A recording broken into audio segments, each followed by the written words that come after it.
Di ba last video natin sabi ko may part 2 ang Pasko? Well, eto na yun. Tada!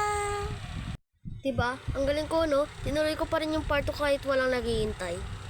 Pinagpatuloy ko pa rin mag-animate kahit walang naghihintay. Alam niyo kung bakit? Kasi gusto ko dumami ang subscriber ko. Ganun lang. Sige, magpatuloy na tayo sa video, okay? Tatlo kami magkapatid na pumupunta dun sa bahay ng tita namin. Well, yung bunso namin kapatid kapag nagagalit siya sa pinsan namin is galit na talaga siya. Literal na galit talaga. Tapos, kaming apat minsan naglalaro. Yung pinsan namin is English. So, ako lahat nagtatranslate kung ano yung sinasabi ng kapatid ko. Parilin kita. What did he say?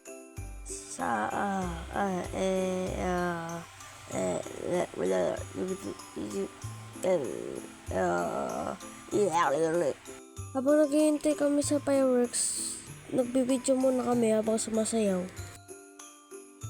Tapos, medyo special ang New Year namin. Alam niyo kung bakit? Kasi, birthday na nga ng tito ko, New Year pa. At kung nagtataka kayo kung bakit hindi ko napanggit yung nangangaraling, kasi hindi ko pa yun nararanasan. Tapos nung nag-2024, hindi kami naka-experience ng turutot. Sumisigaw lang kami ng Happy New Year kapag nagpa-fireworks na. Yay! Phew! Tapos na! Yay! Para sa'yo ang laban na to.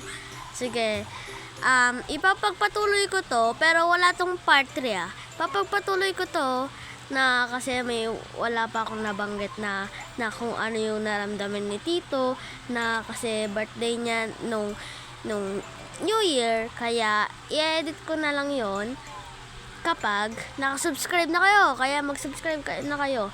So, sa 2025 ko na ipapagpatuloy yung